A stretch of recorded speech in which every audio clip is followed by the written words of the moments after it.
आइए बच्चों, बसंत पुस्तक से पाठ 12,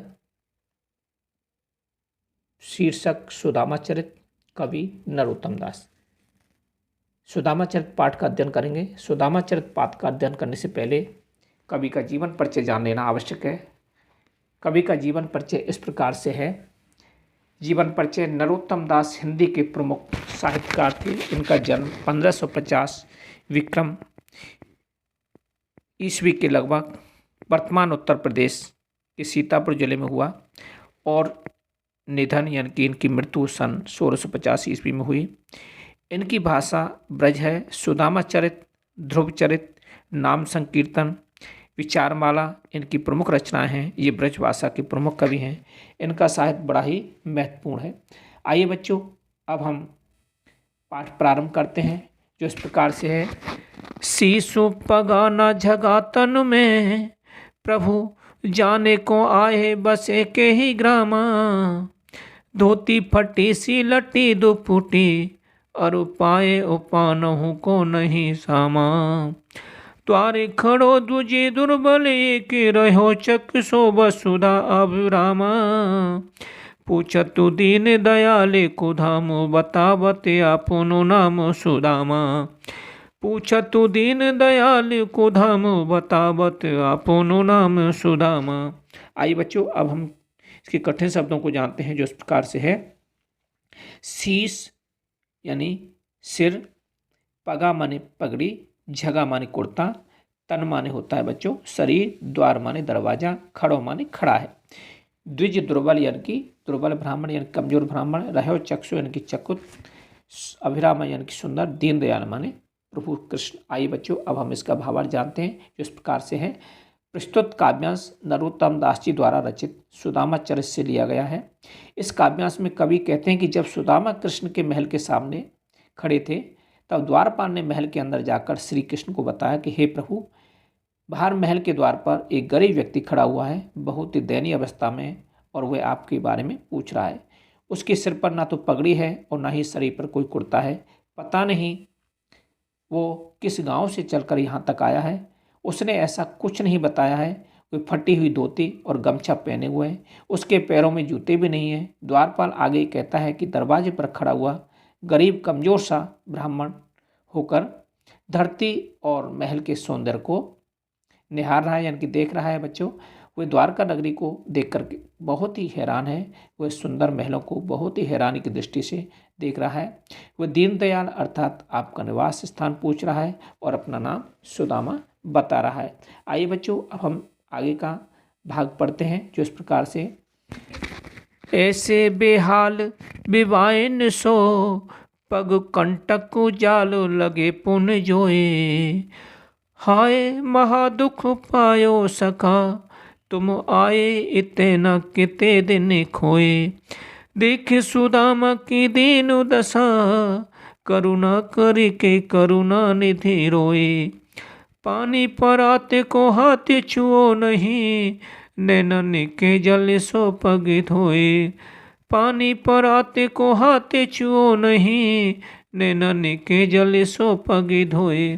आइए बच्चों, अब हम कठिन शब्दों को जानते हैं, जो इस प्रकार से हैं। ऐसे बेहाल यानी कि बुरे हाल, विवाइन सो फटी एड़ियाँ, पग माने पैर, कंटक माने कांटा, पुण्य जो यानी कि निकालना, महादुख यानी कि बहुत दुख, इतने न किते यानी कि इतने दिन, दीन दशा माने बुरी दशा। बच्चों, करुणा करके कहते हैं दया करके, करुणा निधि यानी कि दया के सागर, पानी परात को यानी खुली परात यानी कि पानी से भरी हुई परात है, पग माने पैर। आइए बच्चों, अब हम इसका भावार्थ जानते हैं, इस प्रकार से। इस काव्यांश में कवि ने कृष्ण सुदामा के मिलन तथा सुदामा की दीन अवस्था व कृष्ण की उदारता का वर्णन किया है। इसमें कवि ने वर्णन किया है कि कृष्ण सुदामा के विषय में सुनकर दौड़कर बाहर आए तथा सुदामा को बेहाल देखा, यानी कि अच्छी स्थिति में नहीं देखा उनको। सुदामा के बेवाइयों से भरे पैर से श्री कृष्ण ने कांटे खोज खोज करके निकाले और प्रेम से बोले कि मेरे परम मित्र, तुमसे अलग होना मेरे लिए महादुख था, यानी कि बहुत दुख था। तुम इतने दिन कहाँ रहे मित्र। सुदामा का ऐसा हाल देखकर दया के सागर श्री कृष्ण दया से रो पड़े। उनके आंखों में आंसू आ गए और इतने आंसू आए कि उन्होंने सुदामा के पैर धोने के लिए मंगाई परात को हाथ नहीं लगाया है, बल्कि अपने आंसुओं से ही पैर धो डाले। इतने आंसू आए उनकी आंखों में बच्चों कि उन्होंने सुदामा के जो पैर थे ना, अपने जो आंसू निकले उनसे ही धो डाले। आइए बच्चों, अब हम आगे का भाग पढ़ते हैं जो इस प्रकार से है। कछु भावी हमको दियो, सो तुम काहे न देत। कछु भावी हमको दियो, सो तुम काहे न देत। चापे पोटरी काख में, रहे कहो के हेतु। आगे चना गुरु मात दयेते, लये तुम चाबो हमें नहीं दीने। श्याम कहेऊ मुस्काए सुदामा सो, चोरी की बान में हो जो प्रवीणे। श्याम कहे मुस्काए सुदामा सो, चोरी की बान में हो जो प्रवीणे। पोटरी काख में चापो रहे तुम, खोलत नहीं सुधारस भीने। पाछली बाने अजो न तजो तुम, तैसे ही भाभी के तंदुल कीने। पाछली बाने अजो न तजो तुम, तैसे ही भाभी के तंदुल कीने। बच्चों आइए अब हम इसके कठिन शब्दों को जान लेते हैं जो इस प्रकार से हैं। कछु माने कुछ, काहे न देत यानी कि किस कारण से, चापी यानी छिपाना, पोटली यानी कि पोटली, चाबी माने चबाना, बान माने आदत, प्रवीण माने कुशल, पाछली माने पुरानी आदत और तजी माने छोड़ी। आई बच्चों अब हम इसका भावार्थ जानते हैं जो इस प्रकार से है। प्रस्तुत पंक्तियों में कवि नरोत्तम दास जी ने कहा है कि इसमें श्री कृष्ण कहते हैं। कौन कहता है बच्चों? श्री कृष्ण। कि मेरी भाभी ने जो मेरे लिए भेजा है, कि मेरी भाभी ने जो मेरे लिए भेजा है वह तुम मुझे क्यों नहीं दे रहे हो। श्री कृष्ण कह रहे हैं बच्चों सुदामा से कि मेरी भाभी ने जो मेरे लिए भेजा है वह तुम मुझे क्यों नहीं दे रहे हो, मेरे लिए लाई पोटली को बगल में क्यों छिपा रहे हो। कृष्ण उस पर ताना मारते हुए कहते कि जैसे उसने बचपन में उनकी गुरु माँ द्वारा दिए चने उसे ना देकर खुद खा लिए थे, वैसे ही अब भी उनके तोहफे को उन्हें क्यों नहीं दे रहे हैं। क्या वह चोरी करने में कुशल हो गए हैं, यानी कि आज भी चोरी करने में वो प्रवीण यानी कि कुशल हो गए हैं, उसे निकाल कर क्यों नहीं देते। उसमें से कितनी सुगंधित अमृत की खुशबू आ रही है। क्या उनकी पिछली आदत नहीं छूटी है जो भाभी द्वारा भेजा तोहफा छिपा रहे। आइए बच्चों अब हम आगे का भाग पढ़ते हैं जो इस प्रकार से है। वह पुलकिन वह उठ मिलन, वह आदर की बात। वह पुलकिन वह उठ मिलन, वह आदर की बात। वह पठवन गोपाल की, कछु न जानी जात। घर घर कर सी फिरे, तनक दही के काज। कहा भयो जो अब भयो, हरि को राज समाज।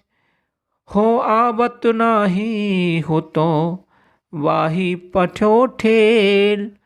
अब समुझाए के, बहु धन धरो सकेल। अब समुझाए के, बहु धन धरो सकेल। आइए बच्चों अब हम इसके कठिन शब्दों को जानते हैं जो इस प्रकार से हैं।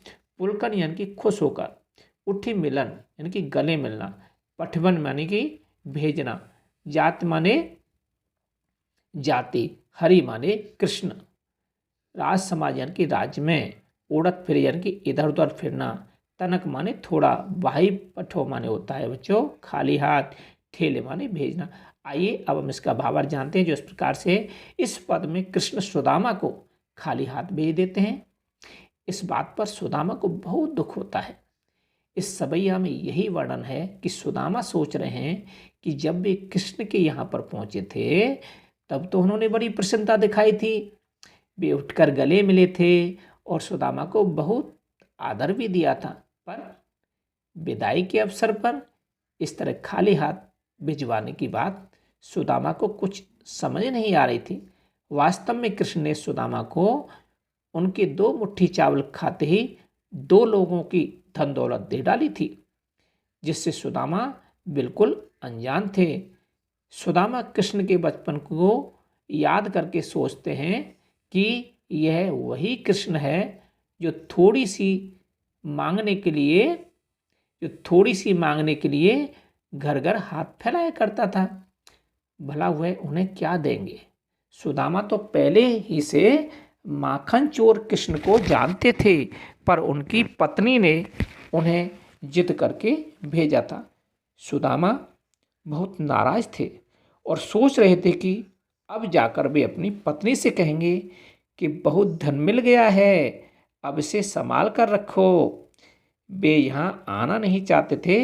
अब हालत यह थी कि जो चावल वे मांग कर लाए थे वे भी कृष्ण ने ले लिए। बदले में खाली हाथ वापसी हुई।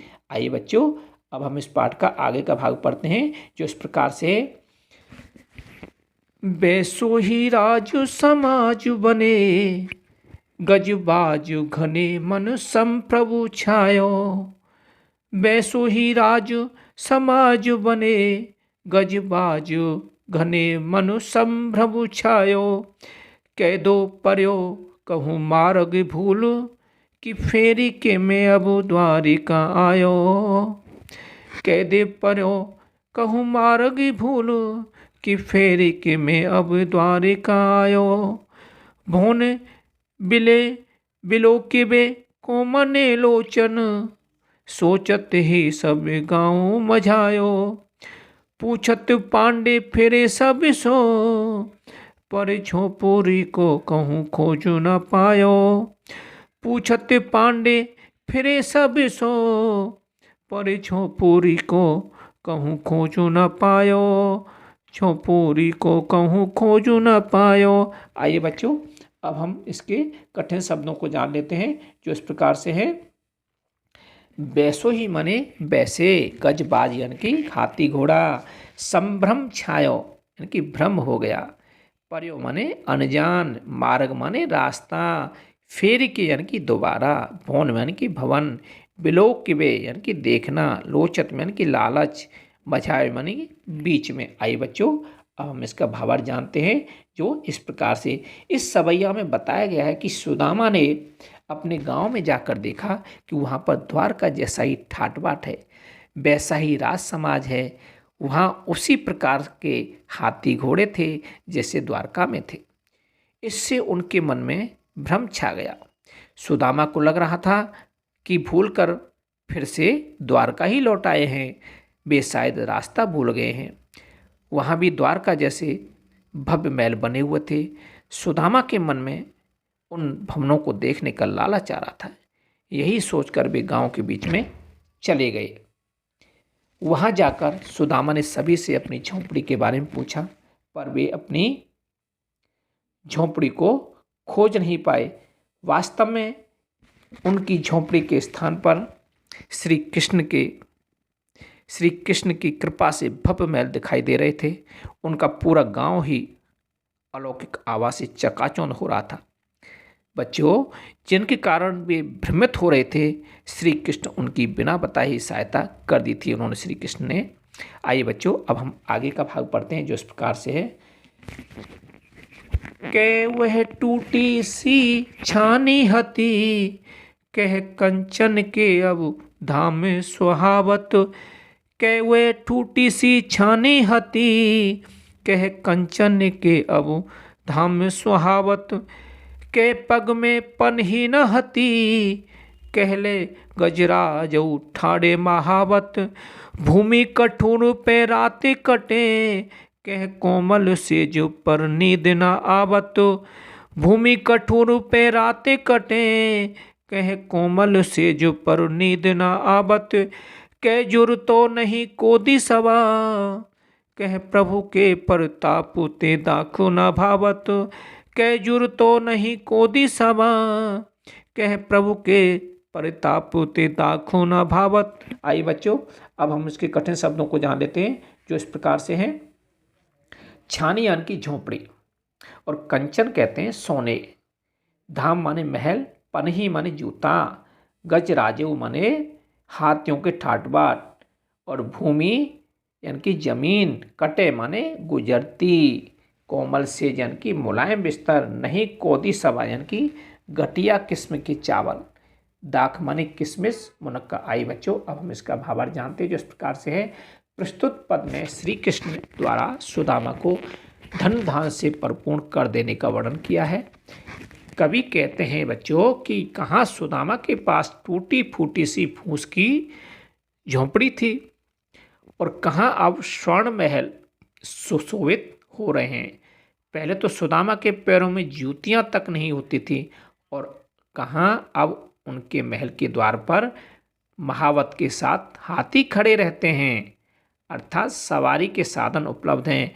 पहले कठोर धरती पर रात काटनी पड़ती थी और अब सुकोमल सेज पर नींद नहीं आती है सुदामा को। कहाँ पहले तो ये हालत थी कि उन्हें खाने के लिए घटिया किस्म के चावल भी उपलब्ध नहीं थे, और अब कहाँ कि प्रभु से उन्हें किशमिश, मुनक्का, दाख फिर भी अच्छे नहीं लगते हैं। बच्चों, इस पाठ में इतना ही।